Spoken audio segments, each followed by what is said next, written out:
A paz de Cristo a todos os irmãos. Espero que todos estejam bem. Que Deus fortaleça os irmãos a cada dia na fé, que nos ajude a perseverar nos caminhos do Senhor.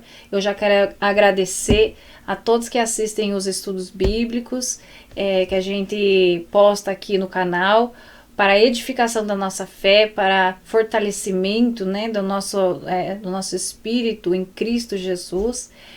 Peço aos irmãos que deixem o seu like, né, se a mensagem tocar no seu coração.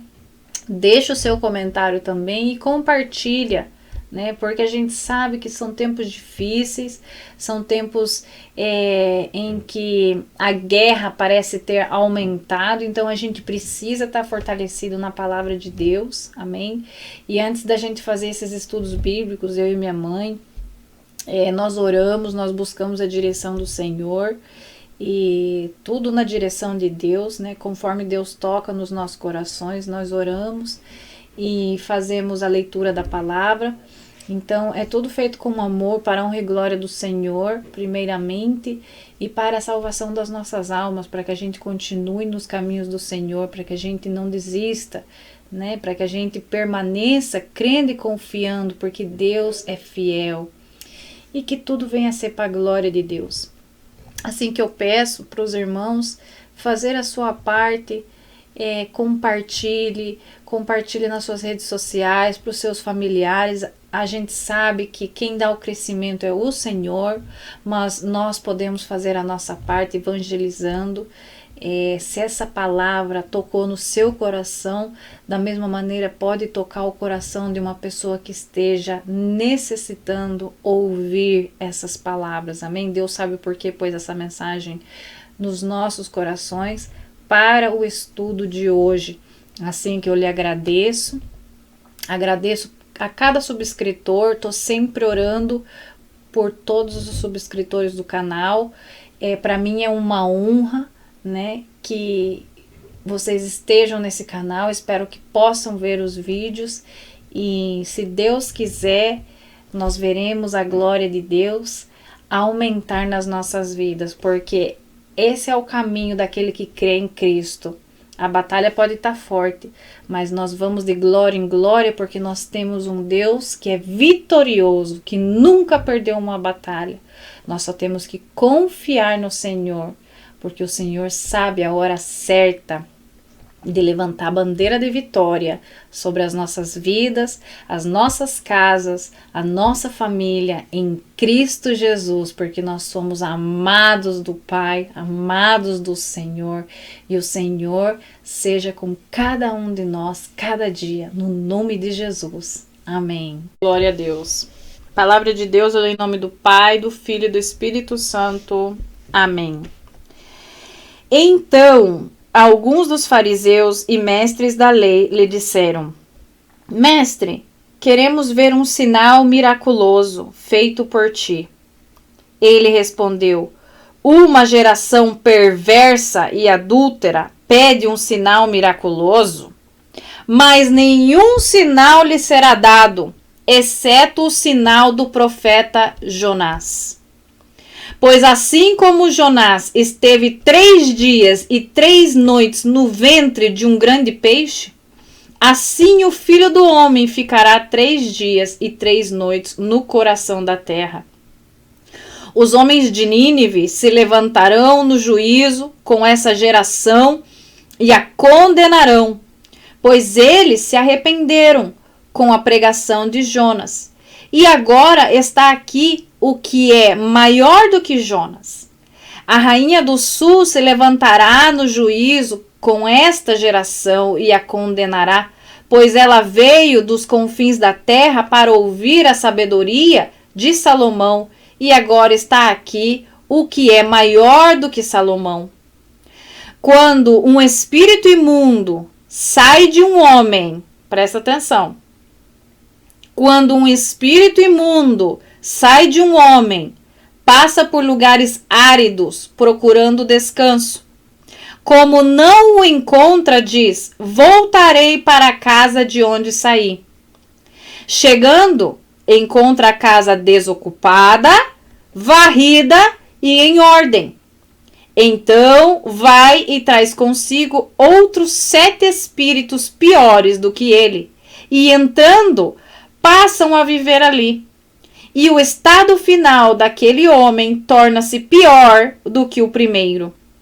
Assim acontecerá a esta geração perversa. Glória a Deus, aleluia. O que o Senhor nos quer dizer através dessa palavra? Vamos parte por parte. No 38 fala assim: o sinal de Jonas. Então alguns dos fariseus e mestres da lei lhe disseram: Mestre, queremos ver um sinal miraculoso feito por ti. Ok, em primeiro lugar, a gente vê quem que está falando com o Senhor Jesus. Os fariseus e os mestres da lei. A gente sabe que eles não acreditavam em Jesus. Sempre estavam querendo abafar o caso.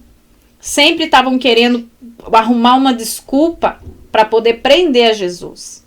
Mas aqui eles vêm e falam assim: Mestre, tem muita gente chamando Jesus de mestre, mas o coração deles não está assim. Tem muita gente dizendo Senhor, Senhor, assim mesmo como a palavra diz, mas nunca na verdade conheceu ao Senhor, que o seu coração está fechado, o seu entendimento está fechado, no seu coração não há amor. Então eles aqui pedem um milagre, um sinal miraculoso, como se todos os outros sinais que Jesus já tinha feito não bastasse. E muitas vezes vem como a palavra lê pra gente, porque ela corta pro teu lado e corta pro meu. Quantas coisas o Senhor já fez nas nossas vidas, quantos milagres, quantos livramentos, até mesmo antes da gente servir ao Senhor, o Senhor vem nos dando, desde que a gente se lembra, se reconhece por gente. Mas nós queremos um sinal miraculoso. Nós queremos um outro sinal. Então o Senhor responde a esses fariseus. E nós temos que tomar cuidado, porque é bem fácil escorregar. E o que significa escorregar? Endurecer o coração. Porque o que acontece aqui, nós somos rápidos em falar que os fariseus eram mal, que os mestres da lei também eram mal, porque eles queriam prender Jesus, porque eles não acreditavam na palavra. Mas eles tinham o coração duro, pedrificado. Eles não conheceram ao Senhor quando viram, eles pregavam, supostamente, eles ensinavam sobre Deus, mas não conhecia Deus. Eles achavam eles tinham uma ideia de quem era Deus, mas quando Deus veio, eles não reconheceram. Porque eles nunca, na realidade, tinham tido um encontro com Deus. O coração deles estava cheio de dureza. E isso, nós não estamos alheios nisso. Por quê? Se no nosso coração, por isso que o Senhor fala, primeiro guarda o seu coração ante todas as coisas, porque dele emana a vida. Se nós deixamos que o inimigo, que as coisas, que a circunstância, que as pessoas, etc., endureça o nosso coração, como? Com desânimo, na tristeza, né, reclamando, todas essas coisas, sabe o que acontece? O inimigo ganha. O inimigo ganha. Porque ele tem táticas. Mas nós, como filho de Deus, temos que estar atento. Por isso que o Senhor fala, orai e vigiai, para que não caiam em tentação. Então, a todo tempo, nós estamos no mundo sujo, nós estamos no mundo que jaz do maligno, que aqui, infelizmente, está contaminado. O pecado está assolando a terra. A terra está coberta de trevas. Nós somos a luz deste mundo. Agora, se essa luz se apaga, que triste será.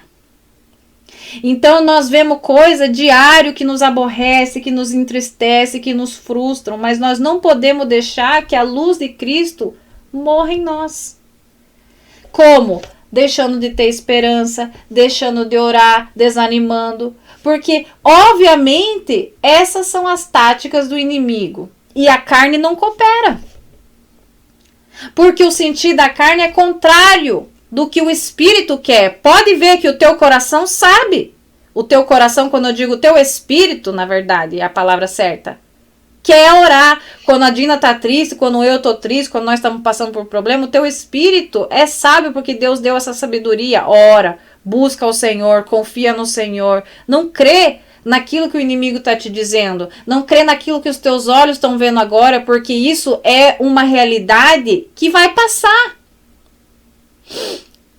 Porque nós somos como uma sombra, que hoje é e amanhã não é. Confia em Deus porque Ele é eterno. Ele sabe. Ele está sentado no trono, eternamente reinará.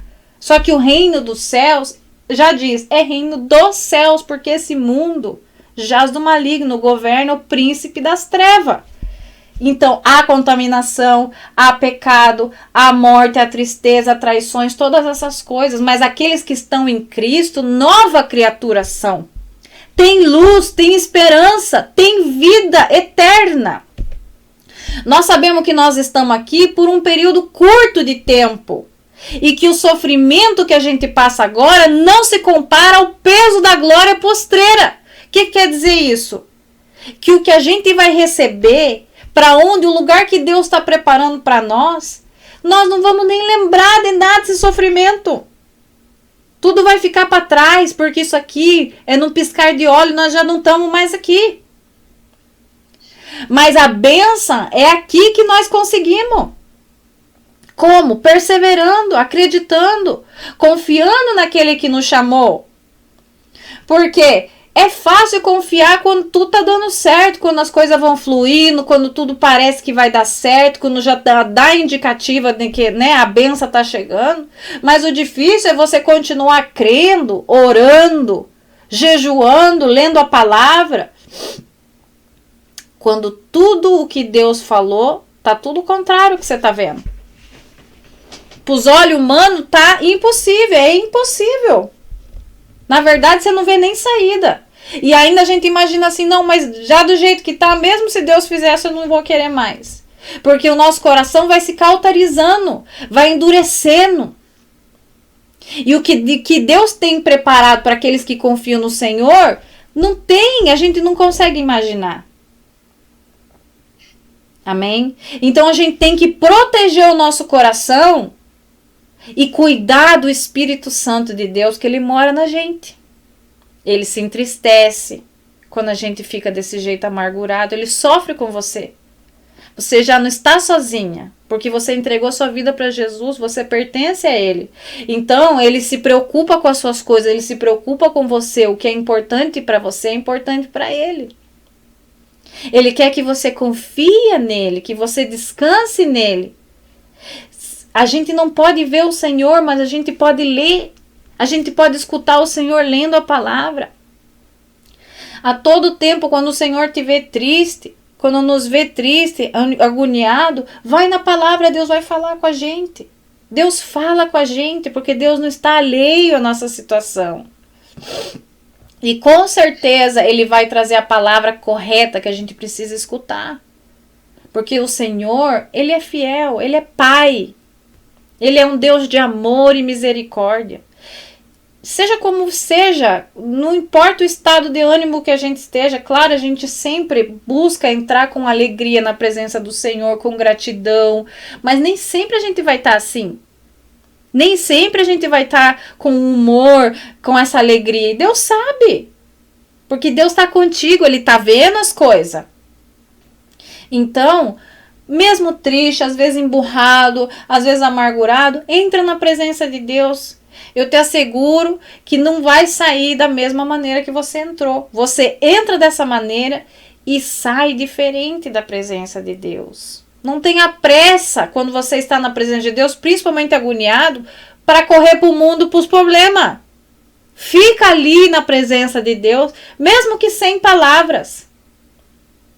Até você receber aquilo que Deus vai depositar em você, o que você precisa para ter vitória. para receber a paz do Senhor. A confiança de que Ele não é cego nem surdo. E se tem alguém que você pode confiar nessa vida, é Ele.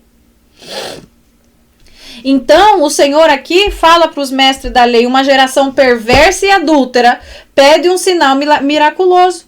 Mas nenhum sinal lhe será dado. Não vou dar. Ninguém vai dar sinal aqui para vocês. Geração perversa e adúltera. Né? São gente que quer milagre, mas não quer obedecer.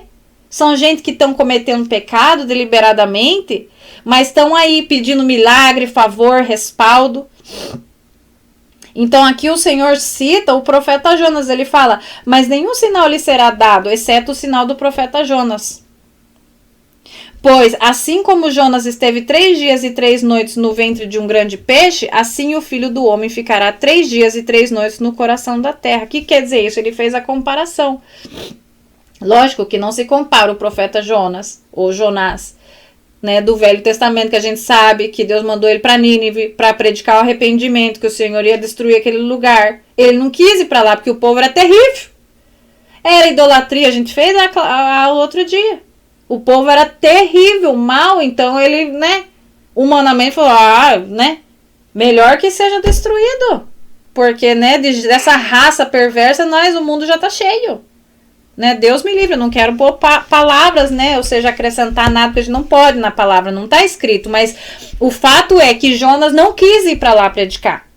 E tanto é que ele pegou um barco para ir para Tarso, direção oposta ao lugar de onde Deus tinha mandado ele ir. Então, muitas vezes, a gente é rápido para criticar o Jonas ou o Jonás. Fala, nossa, mas que desobediente, como que vai ser um profeta de Deus, correu para o outro lado. E tanta coisa que a gente pode, né? Será que ele não sabia que Deus, né, tá em todas as partes? Ele achou que correndo para o outro lado Deus não ia estar lá? Ou seja, tem muita coisa que a gente pode meditar dessa palavra aí, desse ensinamento que o Senhor traz através desse ocorrido aí com o profeta Jonás.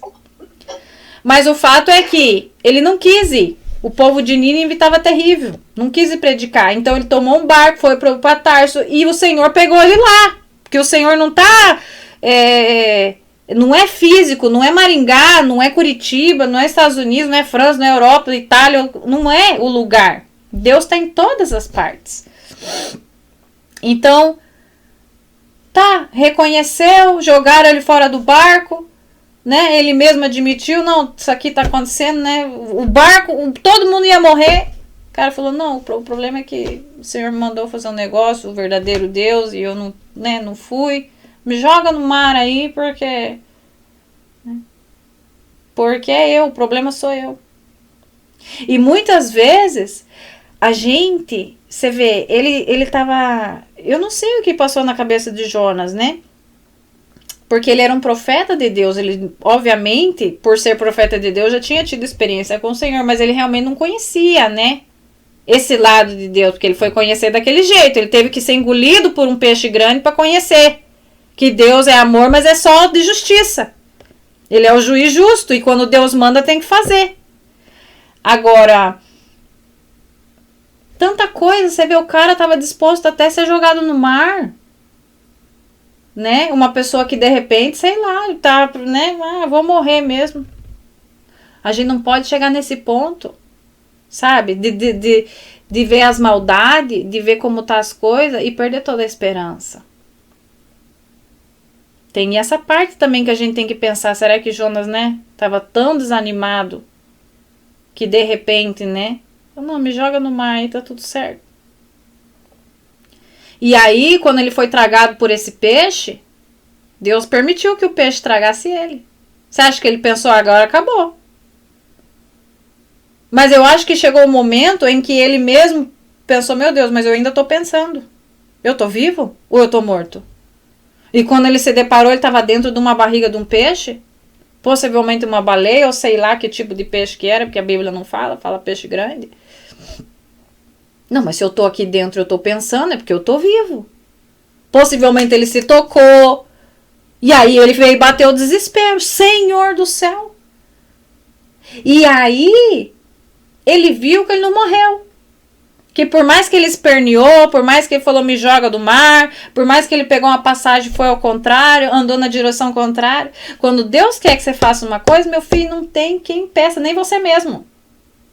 O cara dentro da barriga do peixe, eu acho que ele aí paniqueou. Meu Deus do céu, agora a casa caiu, como é que eu vou sair daqui? Né, então ele viu que ele não tinha, que ele estava vivo ainda, e aquela coisa toda. Total que ele ficou 3 dias e 3 noites, a palavra fala. 3 dias e 3 noites no ventre de um grande peixe. Só ele, Deus e esse peixe. Bom, só ele, Deus, sabe o que passou na cabeça de Jonas dentro daquela barriga. Eu acho que ali ele fez todas as promessas, tudo que ele podia, né? Se ele estava desanimado ali, ele já animou, bem rápido, rapidíssimo. E ainda assim Deus não liberou ele no primeiro dia. Então é bom a gente andar miudinho na presença de Deus, porque Deus já tá, ó. É muita coisa, muita maldade, mas mesmo assim Deus tem misericórdia. Então o que aconteceu? Deus cuspiu-lhe lá em Nínive. Adiantou ele correr, bater perna, espernear, se jogar no mar, quase matou todo mundo no barco. O bom é que pelo menos, né, até nisso Deus se glorificou. Você vê como é que Deus é, porque aquele povo que estava no barco, os marinheiros, era tudo idólatra. Cria em outros deuses. Então quando eles viram que quando Jonás falou, não, esse é o Deus pai de Abraão, de Isaac e Jacó, o Deus verdadeiro, né? É por causa, ele tem todo o poder no céu, na terra, no mar. Quando jogaram, ele falou assim, pode me jogar que vai acalmar. Quando jogaram e acalmou, eles deram glória a Deus, os marinheiros. Porque eles viram, porque eles clamaram ao Deus deles, continua igual. O mar, minha filha, ficou mais bravo ainda. E aí jogaram Jonás no mar, o mar acalmou. Então eles reconheceram que há somente um Deus no céu, que é dono de tudo e de todos, né? Então, o que aconteceu? O Senhor Jesus faz essa comparação, por quê? Porque ele fala assim, não, geração perversa, adúltera, ninguém vai dar sinal, não. Exceto o sinal do profeta de Jonás, ou seja, ali ele fez relembrou, né, o sinal de Jonás, que todos os mestres da lei, né, eles ensinavam a palavra, porque é Velho Testamento, sabe dessa história de Nínive. Aí Jonás foi lá, predicou, né, porque já, né, depois de 3 dias dentro de uma barriga de um peixe, vai e predica, né, bem predicadinho. O povo se arrependeu. Até os animais jejuou. E Deus teve misericórdia deles. E se salvaram.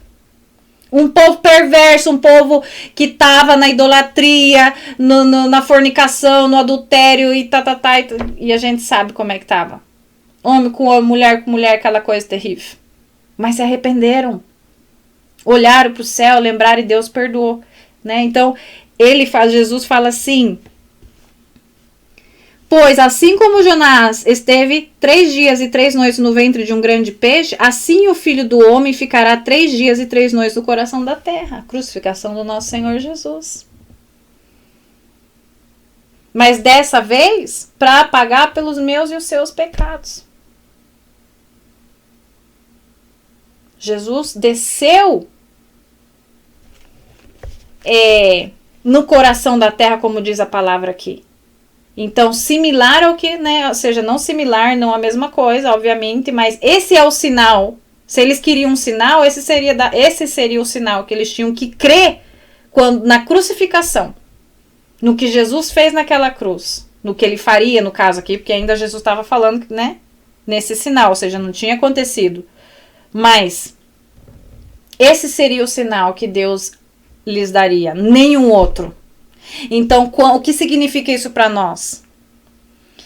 Que a crucificação do nosso Senhor, o sacrifício dele na cruz, que o sangue derramado por mim e por você seja o suficiente para que você creia nele. Que você não precise de mais sinais, que você não tenha esse coração como os dos fariseus, dos mestres da lei, duro. Creia no teu Deus, olhe para trás, veja tudo que Deus já fez por nós. Se lembre das maravilhas que o Senhor tem feito, dos livramentos, do cuidado que o Senhor tem tido com a gente. Então não queira nós, sabe, querer mandar no Senhor.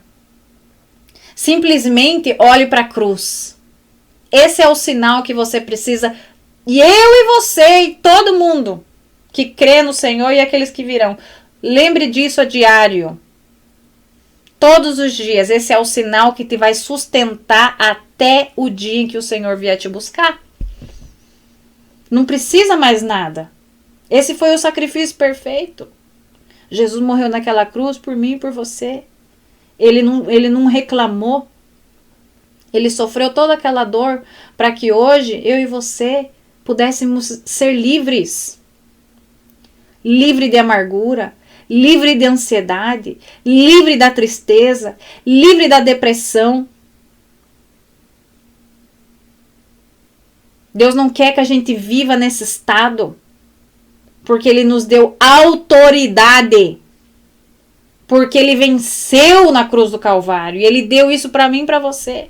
Então, quando a depressão vier querer te enganar, quando a tristeza, quando a ansiedade quiser vir te enganar, porque isso é o que ele faz. Ele é mentiroso, trapaceiro. Ele joga verde para colher maduro. Então ele vem atacar você como se ele tivesse autoridade sobre você. Mas nesse momento, com a autoridade de Cristo, você fala, tá repreendido em nome de Jesus. Jesus me fez livre. Eu tenho autoridade em Cristo Jesus sobre você. E pisa na cabeça da depressão, e pisa na cabeça da tristeza, e pisa na cabeça da ansiedade, e pisa na cabeça da mentira, porque Deus te deu autoridade. Porque você é livre. Jesus comprou a preço de sangue a tua liberdade. Você não é escrava do pecado. Mas Ele não vai deixar de tentar fazer com que você pense que você é dele. Que Ele tem você na mão. E é muito pelo contrário. Deus te deu essa autoridade. Use a autoridade que Deus te deu. Não para pecar, mas para permanecer sabendo o Deus que tu está servindo, que Ele reina sobre tudo e sobre todos. Então, os homens de Nínive se levantaram no juízo com essa geração e a condenarão. Olha o que Deus está falando. Essa geração de hoje é mais perversa do que a de Nínive, porque no dia do juízo, os próprios de Nínive vão se levantar para condenar essa geração. Porque eles se arrependeram. Mas essa geração é dura de cerviz. Não quer servir. Não quer se arrepender. Quer continuar nos maus caminhos. Quer se justificar. E não quer se arrepender. Então fala aqui. Os homens de Nínive se levantarão no juízo com esta geração e a condenarão. Pois eles se arrependeram com a pregação de Jonás. E agora está aqui o que é maior que Jonás. Jesus está falando dele mesmo. Ou seja, Jonás foi lá em Nínive, predicou e eles se arrependeram. Agora eu desci do céu, estou aqui falando com vocês e vocês não querem se arrepender. O próprio Deus. Que incrível! A rainha do sul se levantará no juízo com esta geração e a condenará. Pois ela veio dos confins da terra para ouvir a sabedoria de Salomão, e agora está aqui o que é maior do que Salomão. Ou seja, a rainha de Sabá, na época que o filho de Davi foi, proclamado rei, o rei Salomão, o homem mais sábio que já houve, porque Deus deu sabedoria para ele. Ele pediu sabedoria e Deus deu muito mais. Riqueza, sabedoria, mas Deus se agradou que ele pediu sabedoria. Ele era tão sábio, Deus tinha dado tanta sabedoria para ele, que nenhum homem foi sábio como ele.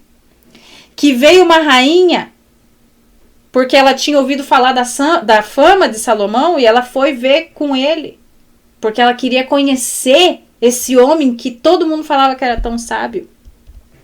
Ela veio dos confins da terra, ou seja, de terras de longe, para ouvir a sabedoria de Salomão. E agora está aqui o que é maior do que Salomão. Ou seja, aqui está o que é a sabedoria. Jesus, Deus está falando. O que fez todas as coisas. O Criador dos céus e da terra.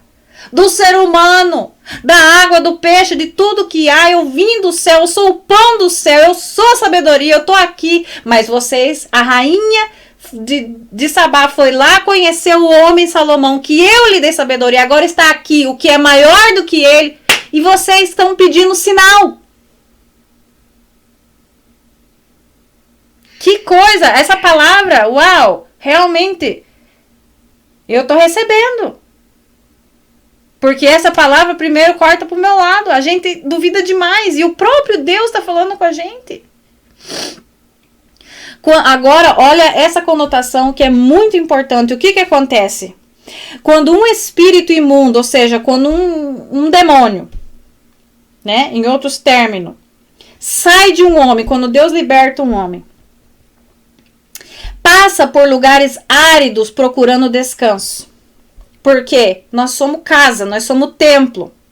Então Deus expulsa porque ele tem autoridade. Você entregou sua vida a Jesus. Então o demônio que vivia em você, se era a casa dele, ele não pagava aluguel e dominava a tua vida e fazia arruaça. Agora Deus expulsou, libertou, você é livre. Então ele não tem aonde descansar. Ele sai buscando um lugar para descansar. E o que acontece? Como não o encontra, ele não encontra um lugar para descansar. Ele diz assim, olha o que o Senhor Jesus fala. Voltarei para a casa de onde saí. Isso aqui é uma luta. Deus liberta, mas se a pessoa não continua firme com Jesus, o demônio volta. Mas olha o que acontece. Chegando, encontra a casa desocupada, varrida e em ordem. Ok, primeiro lugar, desocupada. Ele encontra a casa desocupada. Deus te libertou.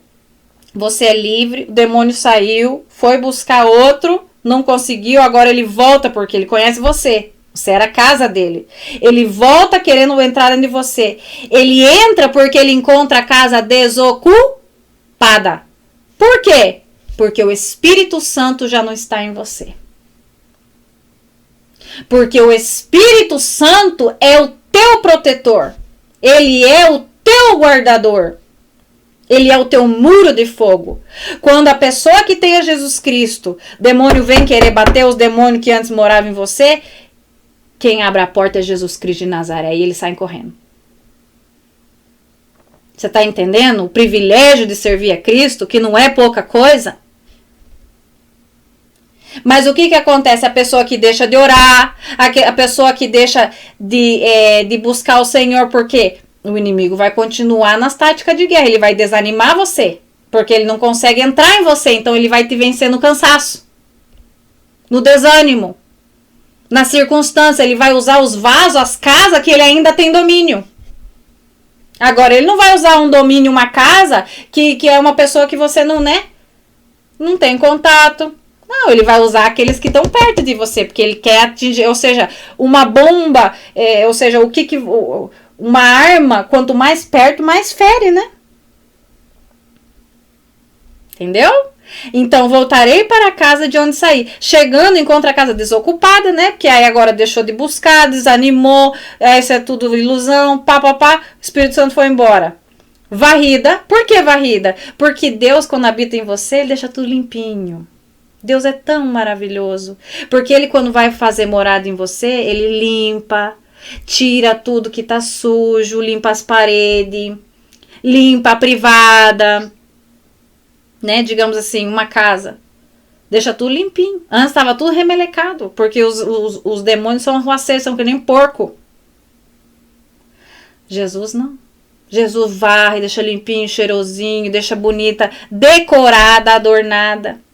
Aí você ofendeu ao Senhor, o Senhor foi embora, os demônios voltam. Encontra a casa desocupada, varrida e em ordem. Olha que coisa, né? O Senhor é um Deus de ordem. Ele deixou tudo no lugar. Mas olha a importância da fé. Você perdeu a fé, foi embora. Agora você está vazia. Então vai atrás e traz consigo outros 7 espíritos piores do que ele, entrando, passam a viver ali. Porque eles não são tontos. Então assim, não, se eu estiver aqui sozinho, é capaz que me derruba e me expulsa de novo. Eu vou trazer 7 mais agora. Uma gangue aqui dentro. Quero ver tirar nós daqui. Você tá entendendo? Então, a pessoa que antes servia a Cristo, por isso que a gente tem que permanecer, prevalecer, porque a pessoa que cai, que se desvia, agora nós não estamos lidando com um demônio só, nós estamos lidando com 7, figuradamente, saber, pô, às vezes até legiões. Você tá entendendo? Por isso que é mais difícil um desviado voltar para os caminhos do Senhor. Porque agora os demônios pegou reforço. Você tá entendendo? Por isso que é tão difícil uma pessoa que se descarria, que se desvia, voltar para Deus. É só com muita oração, com intercessão, com jejum. Deus toma autoridade. E liberta. Então, a gente não pode perder esse contato com Deus, essa fé. E o estado final daquele homem torna-se pior do que o primeiro. Ou seja, agora ele está mais endemoniado que antes. E que Deus o libertasse. Assim acontecerá a esta geração perversa. É isso que acontece. Então, o sinal que nós precisamos todo dia é recordar o sacrifício da cruz. O sangue de Jesus que foi derramado naquela cruz por mim e por você. Lembrar que Deus é real. Recordar as maravilhas que o Senhor tem feito em nossas vidas, os livramentos. E hoje, se ainda a gente não viu as promessas do Senhor cumprir, se ainda a gente vê coisas que entristecem o nosso coração, saber que Deus é fiel para cumprir aquilo que Ele prometeu. Que Deus é um Deus que nunca falhou e nunca falhará. Mas todas as coisas têm um tempo determinado debaixo do céu. E nós sabemos que Deus cumprirá. O tempo dele é confiar, permanecer e prevalecer no caminho do Senhor, porque Deus é galardonador, ou seja, quem dá o prêmio para aqueles que perseveram. Amém? Glória a Deus. Senhor, nós te agradecemos por essa palavra no nome de Jesus, Pai. O Senhor é maravilhoso, o Senhor é magnífico, o Senhor é misericordioso e bondoso. Conhece as nossas necessidades, Pai. Nós te louvamos por essa palavra tão maravilhosa, por esse ensino de hoje, meu Deus. Que essas palavras venham a tocar nos nossos corações, fortalecer a nossa fé, dá-nos a paz que nós só encontramos na Tua presença, meu Pai, o descanso para as nossas almas, o refrigério. Ó Senhor, que o Senhor faça morada em nós e nunca nos abandone, Pai. Ajuda-nos a ser obediente e a ser morada agradável para Ti, meu Pai. Que o Senhor nunca nos deixe, Tu és tudo que temos, Pai. Nós Te louvamos e Te agradecemos no nome de Jesus. Amém. Graças a Deus.